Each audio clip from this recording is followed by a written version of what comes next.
everyone, a very warm welcome to all of you on the platform of Super Great Scat. I'm Sanjay Singh, your maths mentor, and today we are here to discuss the strategy for 99 plus sure shot 99 plus percentile in the CAT 2024. I've written down some points in a point-wise manner, so let's discuss them quickly and let's see what are the key things to be taken care in mind if you want to score 99 anyhow. सबसे पहले तो एक बार weightage देख लेते हैं। जैसा कि आप देख पा रहे हैं arithmetic 8 to 9, arithmetic 8 to 9, algebra there is a sudden increase this year 8, geometry 3 constant, modern maths permutation combination 1 or 2, number theory 1 or 2. The first point is, do not think of skipping any particular topic completely. किसी भी topic को पूरी तरह तो skip करना ही नहीं है। ऐसा नहीं है कि सर मॉडर्न मैथ कम आता है तो why not skip it completely. I will not study permutation and combination and probability, this will not work because एक दो क्वेश्चन स्ट्रेट फॉरवर्ड आ सकते हैं और एक दो क्वेश्चन में एप्लीकेशन भी आ सकता है। So please don't skip any particular topic completely. Here comes the second point. Cover all the topics to the fundamental level in the next 75 days. So we are in mid of April. I want you to cover the complete syllabus till July or maybe August in the next 75, 80 days. All topics should be covered till the foundation level. Foundation level का मतलब topic में क्या क्या concept थे, क्या फॉर्मूले थे, वो सब क्लियर होने चाहिए। पूरे कॉन्सेप्ट्स क्लियर होंगे ऑफ ऑल द टॉपिक्स। अगर कहीं एप्लीकेशन में प्रॉब्लम आ रहा है, मतलब हमको पता है कि this is the concept but हम अप्लाई नहीं कर पाते हैं in the actual CAT problems और higher difficulty problems, that is not going to be issue. वो हम बाद में कवर कर लेंगे after July. So make sure कि आपका अभी सिलेबस कवर हो जाए, सारे टॉपिक की सारी प्रॉपर्टीज, सारे कॉन्सेप्ट और सारे फॉर्मुलेज आपको पता हो टिल जुलाई और मे बी 15th ऑफ अगस्त और वट एवर नेक्स्ट 75-80 डेज में आपको इतना करना है। Maintain a formula book. एक फॉर्मूला बुक 10-15 पेजेस की आप एक मेंटेन करें, जहां पर हर एक टॉपिक के कुछ शॉर्ट नोट, कुछ इंपॉर्टेंट फॉर्मूला और कुछ इंपॉर्टेंट ट्रिक्स नोट डाउन करके रखें। Writing important formulas, tips and tricks. 8 to 10 pages are sufficient. 8 to 10 pages की एक फॉर्मूला बुक सफिशिएंट है, पंच इन करके रख लेना और whatever are the key things from every topic just note it down. So आज के बाद लेट सपोज जब आप अगस्त या सितंबर में, अगस्त से जब मॉक लिखना स्टार्ट करेंगे, तो before writing the mock you have to make sure कि आप एक बार फॉर्मूला बुक रिवाइज करके जाएं, so that whatever are the form, कोई ऐसा ना हो कि मुझे सर वो फॉर्मूला भूल गया था इसलिए वो क्वेश्चन नहीं कर पाया, अदरवाइज मैं कर लेता। Practice questions with the timer, ये एक बहुत इंपॉर्टेंट पॉइंट मैंने ऐड किया है कि लेट सपोज आज आपने टाइम एंड वर्क पढ़ा, टाइम एंड वर्क पढ़ा, you're good with the concepts, you want to practice 50 or 100 problems for this topic, which is absolutely must as well।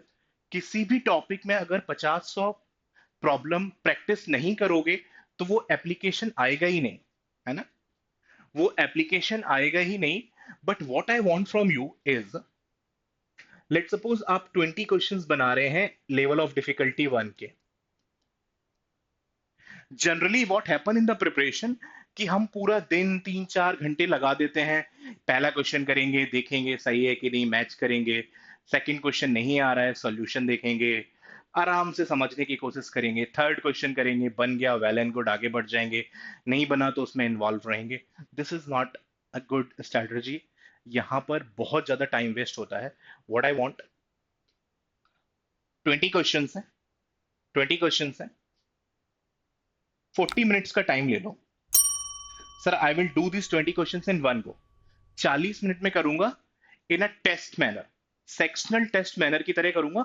40 minute में 20 question आपने लगाए, हो सकता है 10 बन गए, वेल एंड गुड, 10 सही हो गए, 5 गलत हो गए, 5 समझ में ही नहीं आए, 5 समझ में ही नहीं आए तो 10 सही हो गए, वेल एंड गुड, 5 गलत हो गए, उनका सॉल्यूशन देख के अपनी मिस्टेक आइडेंटिफाई करने की कोशिश करो। नेक्स्ट 5 समझ में ही नहीं आए, एक बार सॉल्यूशन देख के समझने की कोशिश करो। फिर भी नहीं आ रहा है, फिर भी नहीं आ रहा है, तो आइदर कंसल्ट, एक बार टॉपिक को आप रिवाइज कर सकते हैं, you can revise the topic और आस्क द मेंटर, और आस्क द मेंटर। तो अगर कुछ एक्स्ट्रा होगा तो ही विल टेल यू कि इस टाइप के क्वेश्चन को इस तरह अप्रोच करना है, और you will get to know कि what is the mistake what I was doing, और मैं किस एप्लीकेशन लेवल पर जाके फंस रहा था, और what is the way which I was following which I should not be. ठीक है, तो इस तरह से आपने देखा कि 20 क्वेश्चन आपने 40 मिनट तो एज अ टेस्ट दिया, उसके बाद 30-40 मिनट के डिस्कशन में, 30-40 मिनट के डिस्कशन में, like observing the mistakes, trying to identify the solutions, इन सब में 40 प्लस 40 80, मोटा मोटी 90 मिनट्स, 1.5 घंटे में आपका टाइम एंड वर्क का LOD 1 हो गया। So this is how it should be done. अगर आप टाइम का ट्रैक नहीं रखेंगे, बिलीव मी, कब पूरा दिन निकल जाएगा और इफेक्टिवली कोई स्टडी नहीं होगी। So please don't make this mistake. LOD 1 time and work का हो गया है, मैथ का आज का काम पूरा। Take a set or two of DALR, do them in a test type manner and discuss it. Verbal के एक दो आरसी उठा लिए, और you have picked some vocab or you have picked some grammar. Again you have followed the same strategy कि मुझे as a test type करना है, then I will identify my mistakes and work on those mistakes either by seeing the solution or by asking to the faculty, and in such a manner 5.5-6 घंटे की ही effective study में you are done for the day।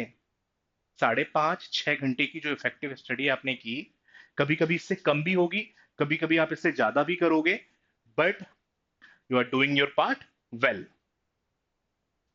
Now let's come on to, once foundation is done, मतलब आज से 80-90 days के बाद जब foundation complete हो जाएगा, तो start practising application based problems.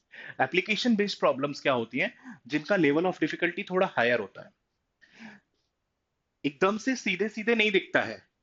You have to read the problem, you have to identify the problem, और फिर apply the concept। Overnight, आज आपने टाइम एंड वर्क पढ़ा और आप सोच रहे हैं कि किसी भी लेवल का क्वेश्चन मैं आज ही बना दूंगा, it it doesn't happen overnight, है ना, एक साथ नहीं होता है। तो फिर एप्लीकेशन बेस्ड प्रॉब्लम्स की प्रैक्टिस करना स्टार्ट कर दो जब फाउंडेशन सबके हो जाए। And what is the reason कि मैं पहले फाउंडेशन सबके करा रहा हूँ? बिकॉज एप्लीकेशन बेस्ड प्रॉब्लम में ऐसा भी हो सकता है कि सर्कल का कोई क्वेश्चन आया, उसमें ट्राइंगल है, और even I was teaching mensuration yesterday, mensuration है, उसमें ट्राइंगल का इन रेडियस लग रहा है।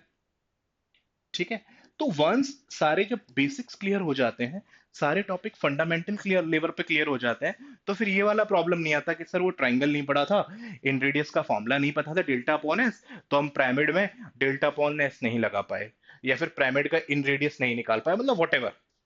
सो दैट इज द रीजन कि पहले सारे अपने फाउंडेशन लेवल तक क्लियर कर लो। जब फाउंडेशन लेवल पे क्लियर होंगे, तो फिर आप एप्लीकेशन बेस्ड प्रॉब्लम, ऐसे प्रॉब्लम्स जहां पर एक या एक से ज्यादा कॉन्सेप्ट यूज होते हैं, 2-3 भी कॉन्सेप्ट यूज हो सकते हैं, like the question of this year CAT, time and work का क्वेश्चन था, हार्मोनिक मीन ऑफ एफिशिएंसीज निकालना था। तो पहले तो प्रोग्रेशन पढ़ना पड़ेगा हार्मोनिक मीन के लिए, कि what is the harmonic mean of two numbers, because they were giving the efficiency of the third person as the harmonic mean of the other two।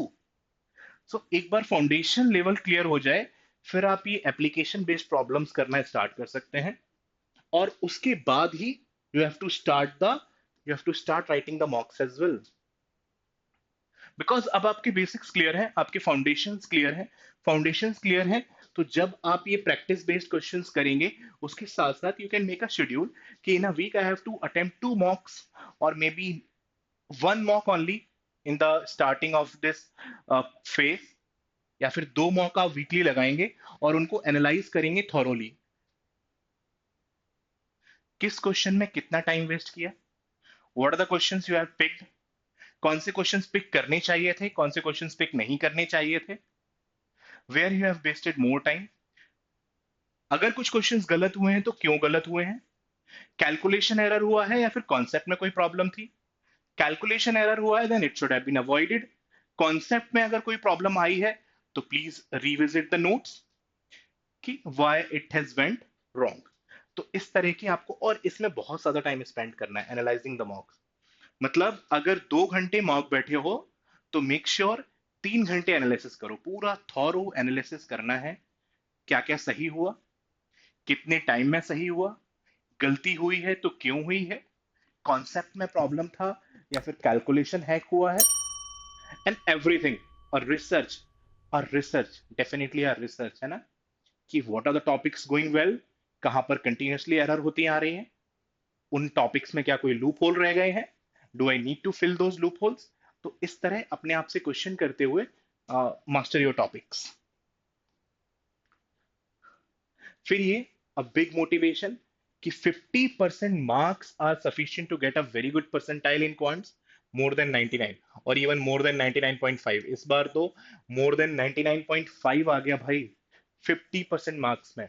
Total marks 66 है, 50% is only 33। 33 पर तो 99.6 99.7 गया है, 99.6 99.7 गया है भाई 36 पर। ओके, एंड 25 मार्क्स पर ओनली, सिर्फ 25 मार्क्स पर आपका 99 टच हो गया था।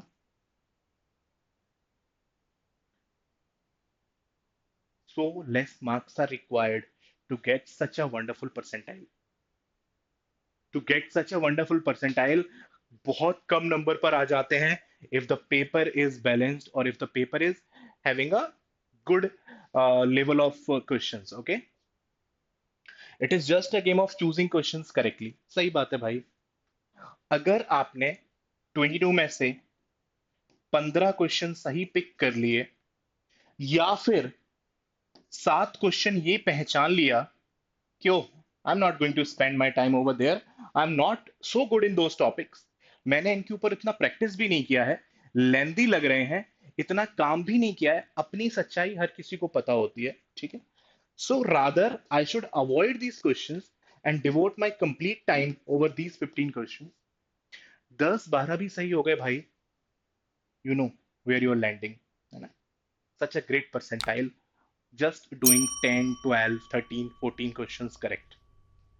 So selection is more important, but I would rather say non-selection is even more important.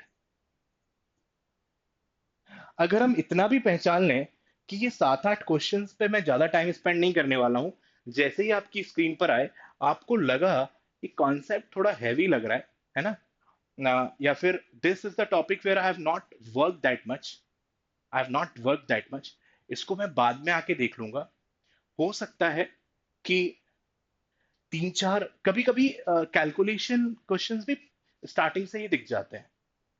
However it is not every time true कि वो बहुत ज्यादा कैलकुलेशन इंटेंसिव होगा, but when you practice questions you will identify the things, है ना। तो अगर हम इतना ही पहचानने लगे कि 4 5 6 क्वेश्चन वो कौन से हैं, एटलीस्ट वो हमें अटेम्प्ट नहीं करने, तो we would be devoting our complete 40 minutes in these 15 16 problems and doing wonderful things, है ना।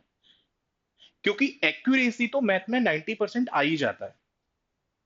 तो अगर 90 या 80% का एक्यूरेसी भी मेंटेन कर लेते हो तो 12 क्वेश्चन सही जा रहे हैं भाई। और अगर 90% का एक्यूरेसी मेंटेन कर लेते हो देन यू आर डूइंग 13.5, मतलब 13 से 14 क्वेश्चन भी सही कर सकते हो। और 80% से ज्यादा एक्यूरेसी मेंटेन हो जाता है, बिकॉज अगर आप कंप्लीटली टाइम डिवोट करेंगे, अच्छे से क्वेश्चन पढ़ेंगे, तो फिर जो ऑप्शंस में होगा वो आंसर जनरली, ऐसा नहीं होगा कि ऑप्शन में है और हमारा फिर भी गलत निकल गया। That's a good thing with maths. Thank you very much. We, the Super Grades team, is also, teaching CAT like exhaustively this year. This is our first year, first batch results as well, you can see. So thank you very much. If you have any concerns, queries, you can ask me in the comment box. I would be checking it out. Till then, take a very good care of yourself. Have a great time. See you.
Taken care कि geometry a constant 3, छोड़ने से काम नहीं चलेगा,